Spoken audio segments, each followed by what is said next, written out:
You have arrived at the ET Newsroom with your host, Joanna Summerscales.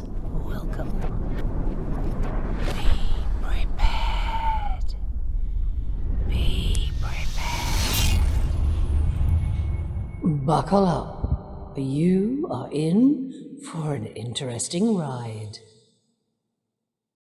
Hello, everyone, and welcome. I have a gentleman with me all the way over in Canada. He had written to me and I saw that he had a link with Kitchener. It really piqued my interest because when I was a real wee one, we lived in Kitchener, Ontario, a link with my past. So I was very interested to hear what Murray Lusk, my guest today, has to say about his experiences, some of which began at a very early age. So Murray, welcome to the ETN Files, and I would love you to do a little bit of an introduction of a bit of your background, Murray, perhaps where you are now. I know you said you were in Kitchener for a good 40 years. I did live in Kitchener for 40 years, where I spent the 60s and the 70s and 80s for a long time, and lots of memories. But I was born in Ottawa, August 1st, 1955.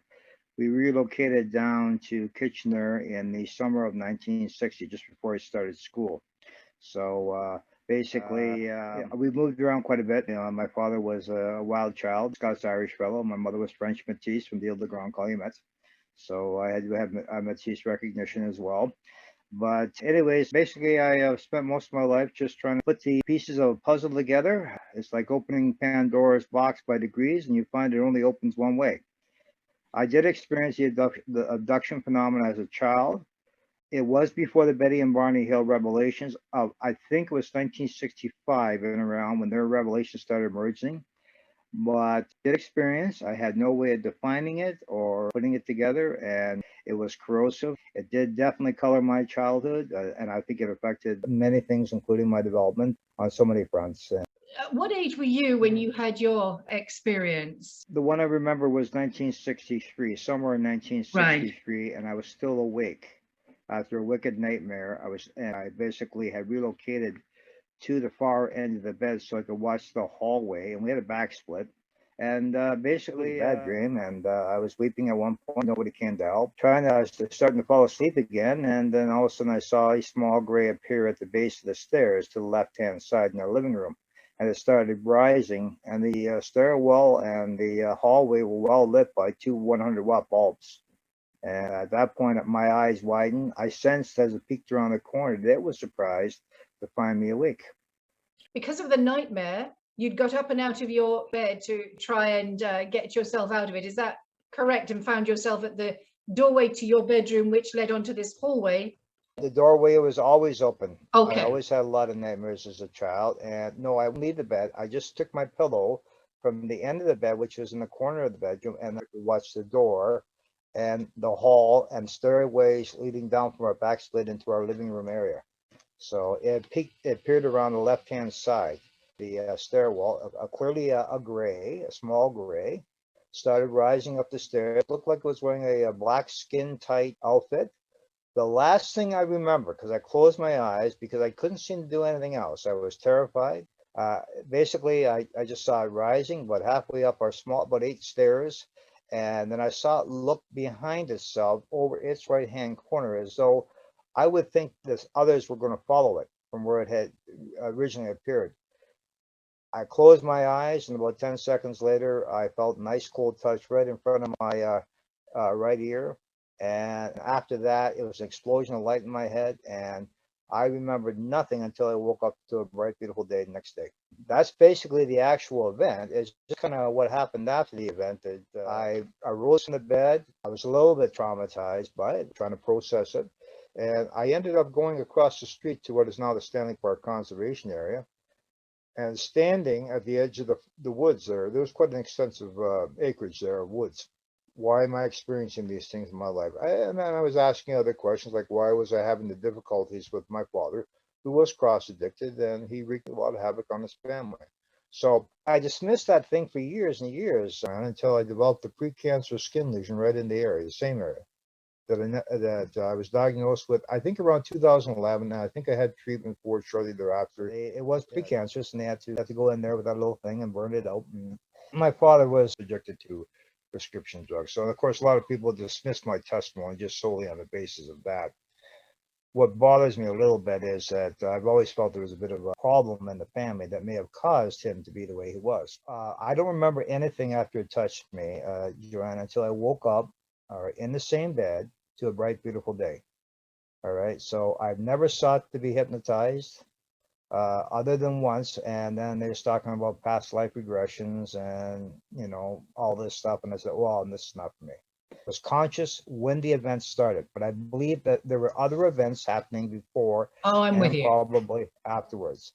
But you said that this had a huge impact on you. But I'm wondering also, Murray, you were only about 7 or 8 at the time.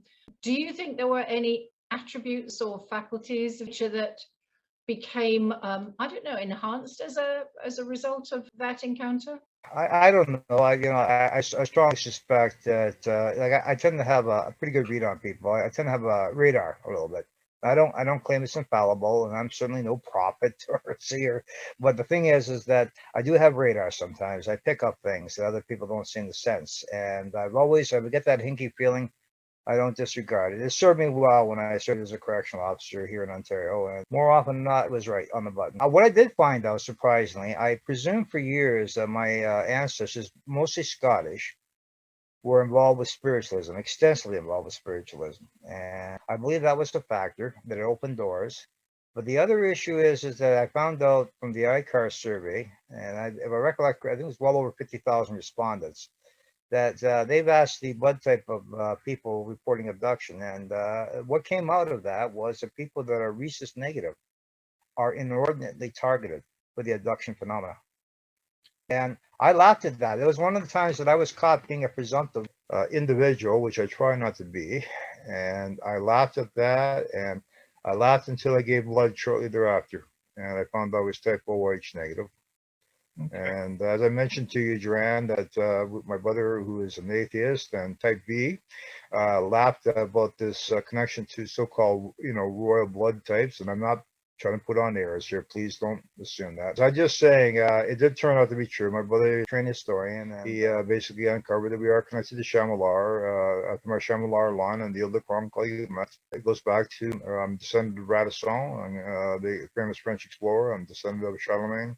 And Merovingian dynasty, a separate connection through. Plus, there's a connection to a Jewish Exilarch called Bastos, resident of Babylon. His descendants intermarried.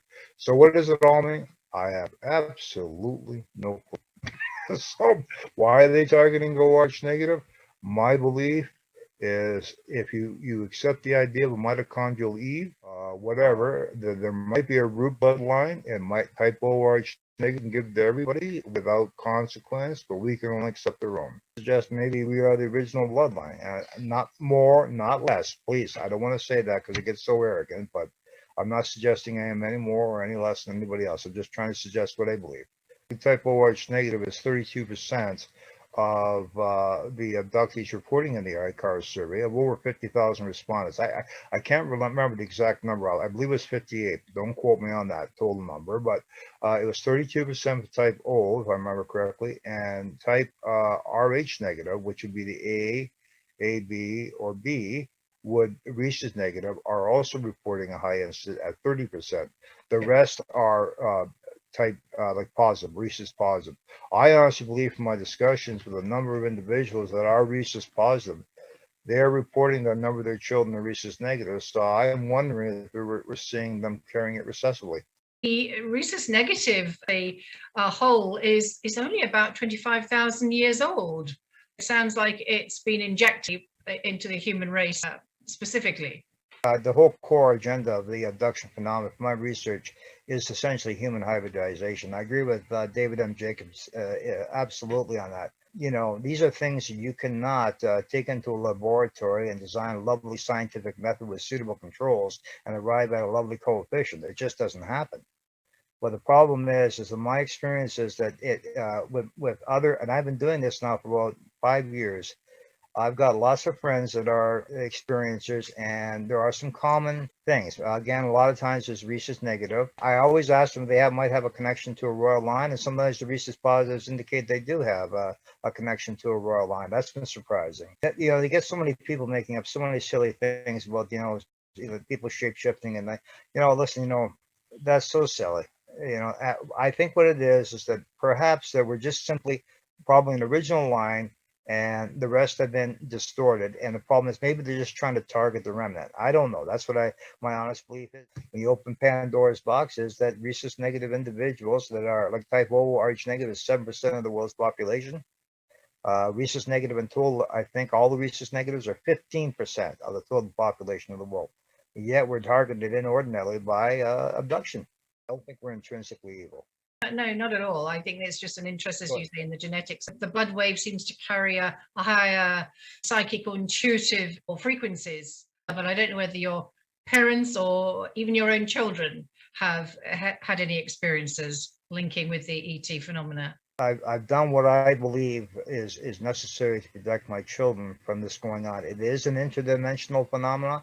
It is also intergenerational. And I had talked to a woman outside of a MUFON group one time that was strongly hitting. She had it happen in her life. And I said, this will go on generationally. And she looked at me and she says, you're right, it has. My daughters and my grandchildren are reporting it, but we just don't talk about it. And she just turned on her heel and walked away. Obviously, she didn't want to talk about it, which I think is very sad, because what it's going to do is virtually guarantee that your lineage is going to experience something that I believe is very horrific, all right, and not beneficial or life affirming unless you start to buy into their deceptions, because they're not here to help us. This has been going on since 1896, 1897, if not before. It's been going on big time since 1896, 1897. David M. Jacobs believes that, and I think to a large degree this idea that they're here to help us. Or I don't believe they're extraterrestrial. I believe they're interdimensional, and crystal clear. And I know a lot of people don't want to hear that, and that's fine. They can interpret their experiences any way they want. I'm going to try to interpret mine in such a way that I can stop this in my line. I don't want my children, and I talked about it with my family. I've lost family and friends over disclosure. It's bothered me, and I pointed to the U.S. government report to family and friends, and trying to say, well, guys, maybe you should be giving me a little bit of benefit of the doubt. I shared everything I've known about it, but for the most part, there's just a refusal to even look or consider the possibility. And meanwhile, it will go on, and that's what it's been. I think my mother was an abductee now. She died in 1977 at the age of 57, cancer. And two things that occurred in my childhood.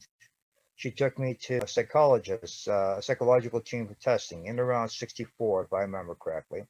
And they put me through a battery test, and I didn't think anything of it after that. My mom never raised the issue or talked to me subsequently about anything.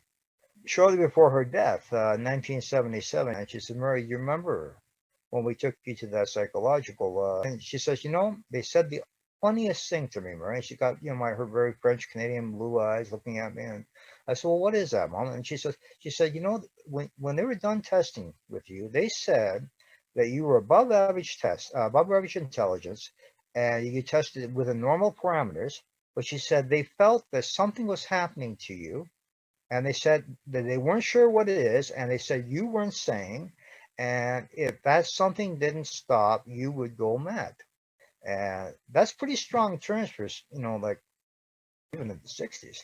And yes, that's what she said to me before her death in June 26, 1977. Yeah. So I believe now that she knew. And she took me to a doctor once where I had a physical exam, and the guy was berating me because there were times in my childhood that I would react, like a little bit of a hysterical way. I know that, kids coming out of addicted homes are going to have repercussions, epigenetical changes to the brain, possibly developing addictions themselves. And it is really problematic. But again, on top of that, there was something abduction. I had a friend of mine in California who was an abductee, and she said to me, Murray, you experienced abduction on top of everything else for your father. And I just went, wow. And I've had that word said to me a few times when I shared my story, or even one time I went to a guy that was supposed to be a deliverance counselor. And he said to me after listening to me, he said, wow. And I guess, maybe I'm just a tough old Matisse. I am registered with the Métis Nation of Canada. And so you've been a corrections officer, as they call it over there. They call it a prison officer over here. I'm wondering if that's what I'm took not you sure into if that it correctional. question, Joanne. Uh, It's empathy. It yeah. was empathy and a chance to hopefully get a defined benefit pension plan. I'll be honest with you. I was 47 years old and I lost a job after I complained about unsafe radiation testing. A man died in the factory floor, and the company could care less. So I got laid off, lack of work. So I'm stuck basically in the age of 47 trying to rebuild a career, and that I did. And I ended up jumping through all the hoops, making it. Plus, building on some previous experience as a contract correctional officer in adult. But I went into youth because I felt this time I would try to take the agony that I remember and understood dealing with so many of these traumatic events in childhood, and see that maybe I might be able to make a difference. And sometimes I did, and maybe sometimes I didn't. It's pretty hard because corrections is rife with second guessing in politics. It's not the violence that kills you; it's the second guessing in the politics. I said I had a colleague commit suicide in 2007. So I certainly admire anybody that can last more than 10 years in corrections, because with corrections you deal with them all concentrated in one place with the endless mind games and whatever, and the staff are brutal on each other because the way there's just no mercy shown. You can't hack it, you can't hack it, right? And so if you get wounded or you start limping, God help you, the wolves circle and you're in big trouble. So I'm retired now, and my father's line does track back to a paranormal hotspot called Ghost Hill Farm in Quebec. It's what Ghost Hill Farm. It's now owned by the Nature Conservancy of Canada. It was bequeathed by Diane Aldred, who was one of the lineal descendants of Joseph Lusk, as I am. And he landed in 1820 and started clearing the land in the Ottawa Valley, just north of the Ottawa River. Well, historically, it was a place you just didn't transit after dark. And, there's all sorts of oral narratives associated with it. An Armenian peddler murdered for his pouch of coins. It's supposed to have been somebody pranked somebody dressed in an animal skin and was shot. There's lots of accidents. It's been known for orbs to light. Of course, I know the Gatineau hills to the north of the property are well associated with UFOs. And there's Lusk Caves and Lusk Falls, and there's a big Lusk cliff up there. And I didn't know about that property until 2001, but I had said to my sister in regards to my take on some of the family's problems, I felt that the family was being dogged by something spiritual. I was told that about the Ghost Hill Farm. My niece had found the reference. I didn't really even know about my grandmother, Laura Elizabeth Lusk, who was a Robinson. Before she married, she never even mentioned that. But she lost her husband in 1928, and my dad grew up at the age of 4 without a father. My mother's side, again, when she intermarried with the Scottish Lions, they were heavily involved with the Spiritualist Church. So I wasn't the only one having nightmares in the family. My sister did, and so did my other sisters. And there were other issues that caused me to be concerned. I believe there was a targeting process, and I did discern that intuitively by around late 90s.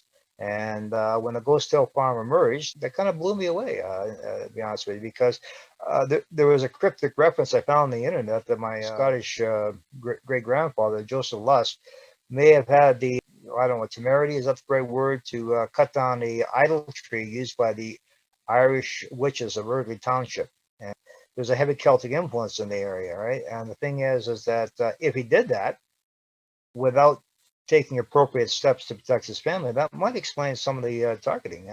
I have been up there, as I said, on August 1st, 2010. I made a promise to God I would go, and on the eve of my 55th birthday, I decided to throw everything in the car and just go for it. I'd never been up there, but I promised God I was going to stand on the edge of that property and ask him to cleanse it. And that was what I wanted to do, and that's what I did. Just to make it clear to everybody, because the audio isn't 100% clear for me either, that the Ghost Hill Farm and the area of Gatineau Heights, am I understanding correctly that was your family property at one point, or is it still? No, it's been, it doesn't belong to anybody. It's descended from the Lusk line. It's been given to the Nature Conservancy of Canada and is now known as the Breckenridge Nature Preserve. Was it your family property at one point? No, it was my grandfather's property, a few times back. Well, what I believe is there's been something done on the land, which has been well known for frightening apparitions and everything else. Diane Aldred herself commented on seeing orbs of light when she was a little girl on the property. I don't think the Nature Conservancy Canada generally wants to continue basically emphasize. It is well known it's a paranormal hotspot, and as I said, I'm reporting as a descendant of Joseph Lusk that I seem to have paid a little bit of a price for something. And I'm pretty sure there's Lusk descendants that haven't had experience with thing. But again, maybe there's a confluence of things, being type ORH negative and the son of this man. Maybe they just target certain people in certain generations. I know what stopped it for me, and I try to share that. Basically, anybody's welcome to contact me on Facebook under my name, and I will be glad. If they identify themselves as abductees, I will be glad to share what stopped it. I won't get too much into that during this podcast. For one, it's not always received. And two, there are people that develop relationships with these so-called ETs. And while they might have some initially frightening experiences, all of a sudden they tell me they start having wonderful benign. I've talked to people that seem to have drawn their identity from this. I talked to one very, very lovely young woman out in Washington State, and she claims she went back in to fight them. Now, how she went back in, whether it was through an out-of-body projection type experience, I don't know. She claims that she found herself in that, but she clearly sees some of these ETs as evil and other ones as being positive. I see them to be the same thing, just like playing a good cop, bad cop type game. And I don't think they're here to help us at all. Cattle mutilations are horrific. I don't even like to think about that. And they started in 1967. I have my reasons as why these things are happening. There seem to be patterns to it. I don't claim to have it all figured out. Maybe that's a good thing. The woman I talked to outside the MUFON meeting, during the meeting, mentioned that they had cattle deaths and cattle mutilations. They had a lot of paranormal activity at their farm. It's not the farm. I think they're being targeted as a family. It's been targeted for a while. And the thing is that's what's got to be understood. This is not specific to being Irish or Scottish or French. What it is there's probably a big genetic reason with the rhesus negative. I don't know. My trauma basically caused me to, basically shake, rattle, and roll by the early 70s. I was struck down with a very severe anxiety disorder onset. That's common when you're here. And I developed alcoholism, but I'm 35 years sober now, as of October 15th. And basically, I turned to confront the butt ugly of my childhood. And I will allude to something I discovered today. There was a very prominent interviewer in the United States. I just saying, I saw this YouTube clip. Two abductees, brother and sister, onset in childhood. Around one little girl mentioned the age of 5. Basically, she was interrupting them. The attitude was, really kind of not skeptical, but almost like very interrogative and stuff. Anyways, Dr. Mack was sitting to their left-hand side. Now, Dr. Mack is dead, I think, since 1907 when he went over to a conference in England and died. But, 2007, I think that was. Positive. Yes. And the thing is these kids we're talking about, the first question I would have asked these young people, where of your blood type? Are you rhesus negative? Because that seems to be the strongest common factor that most abductees have. And again, I think the rhesus positives are carrying it recessively. Yeah, I said, do I think I accomplished anything going up to that farm? I don't know. I had a dream about 2 days later where something rolled up behind me. And I used to work in a hospital rehab. And sometimes the patients, you've got it on funny terms, they kind of roll their footrests into the bottom of the ankles. I had a friend that used to do that all the time. But something tried to do that. I turned just in time, and when I looked, it was kind of no hair, cold black eyes, white face, completely hairless and devoid of all facial hair, and it was something trying to scream at me. But its leg was up in a raised position on a wheelchair, and the left leg was covered in a cast from the hip to the toe, and it was screaming at me. And I could feel the waves of hatred, but I could hear no sound whatsoever. And that was 2 days after I got back from that trip to the farm. And then shortly thereafter, there was a sequence of events. I had a daughter that was subject to a very serious criminal assault, and not her fault in the least. And there were other issues. I had a former girlfriend phone me up and say, Murray, I think you were right about the Nephilim, which is what I believe they are, Nephilim.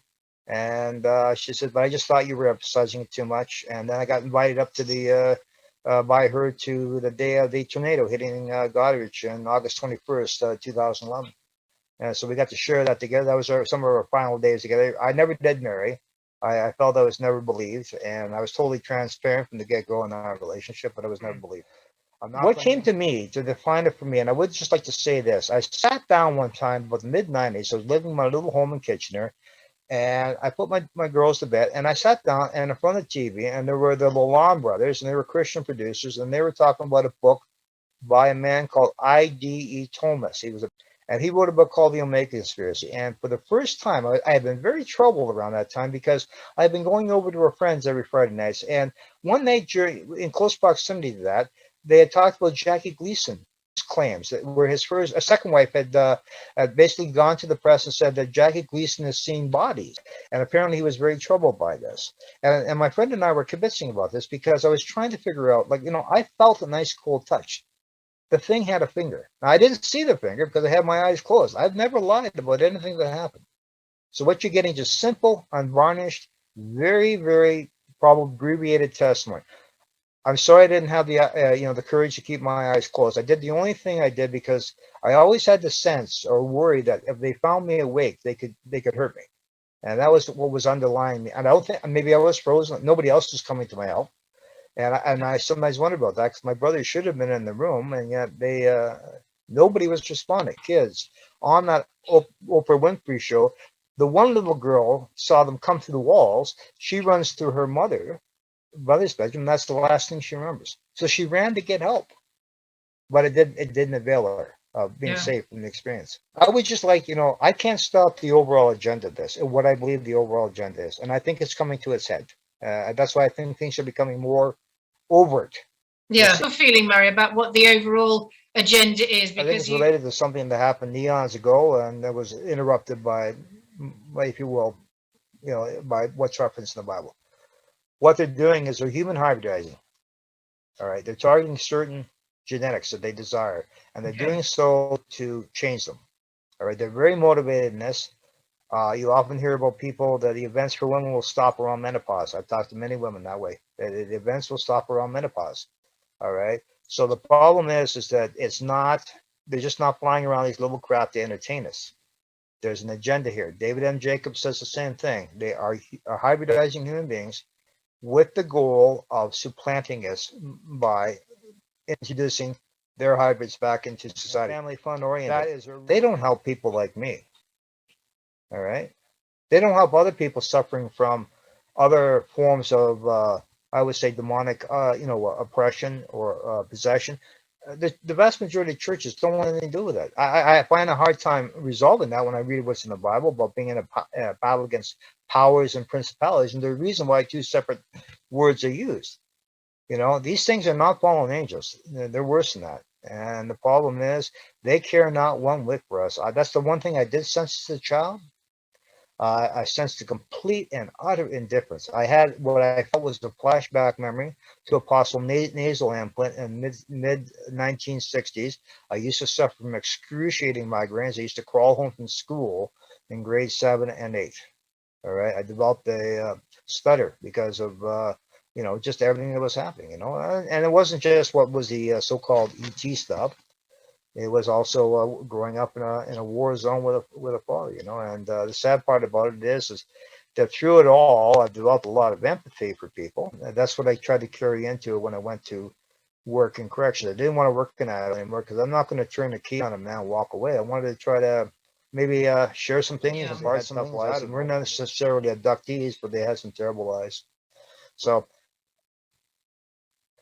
that was the one that I really remember, but there is always a sense. Every abductee has flashbacks. That's the truth. But the problem is that doesn't necessarily, flashbacks are very subjective. So all I'm saying to you is I wish it was more. I wish I could tell you that I saw the inside of a craft and I shook hands with 3 Nordics and, basically they tossed me out over my house. I don't remember what happened. I know they can move in between walls and doors. You don't need to have a fireplace. I have Since that time, in the last 5 years, I am surprised by the testimonies that I have encountered. Do I call myself a researcher? Absolutely not. I've never seen a UFO, but what I have noticed is there are patterns in this, and I can relate it to something. But I would prefer if they were interested, they could contact me at my Facebook page, and I would be glad to share that because kick-ass kid when I was a little boy, I used to fight. Well, I guess I fight now too, but the thing is that I could really fight back then, and but I knew by 8 years old, I became very withdrawn. I knew I was up against something that I could not define and could not fight against. That was the point. Just learn how to fight, and I try to share that. And anyways, my hope is that to be honest with you, I read the book of Zechariah, and at the end of it, it's chaos incorporated. But will there be a happy end? Yes, I think there will. But the sad part about it is I also know that there are going to be a lot of children tonight that are going to be experiencing the abduction phenomena. All right. And there's going to be a lot of parents scratching their head, wondering what to believe. Oh, by the way, a friend of mine in Australia used to describe her events. I asked for her permission to reference this. She used to, she's ORH negative, and she told me she used to call that the handkerchief man was chasing after her. Now, as a little girl, she sat there and said the handkerchief. Now, isn't that an interesting description? I would say, like, almost like Casper the Ghost, But to a child's way, she's trying to describe something. So I asked her, well, you think it was related to watching Casper the Ghost on TV? The thing is that, children try to vocalize these things, and they're often not too successful in getting their what they're trying to describe across, eh?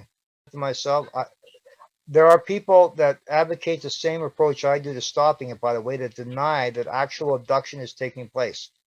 My precancerous skin lesion right here is a direct rebuttal. The fact that they have been able to document implants is a direct rebuttal to anybody who believes it's just some sort of deception. There's deception, but the actual abduction events are real and are happening.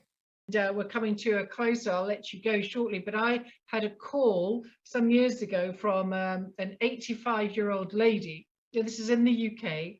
And she told me that even when she was 80, she had a reptilian, as she described it, these were her words, turn up in her, I think she was in her bedroom, declare that she was owned by him or it. She just turned around and stood in her power and just said, no, I belong to Jesus. And she said, and she really started holding that thought. And she said it just began to disappear, which it did. And she was no longer troubled. But that lady then went on to tell me that she had experiences with that kind of being a lot of her life, and not one of her family knew it. She did not share it with her sons, husband, or friends. Denial is common. The social isolation is devastating. I have absolutely issues. By the way, I forgot to tell you, I went to in 2006 after my father died. We were estranged, so never got a chance to say goodbye. But I went up to an AA meeting, not because I relapsed, as said, but I went up and I was talking to a fellow who was from Newfoundland about the Ghost Hill Farm. And on the way back, basically, I was praying in my little two-seater Suzuki, that little concept car. It was all of a sudden, I'm just saying, God, if you want me to go up to that farm, you're going to have to tell me one way or the other.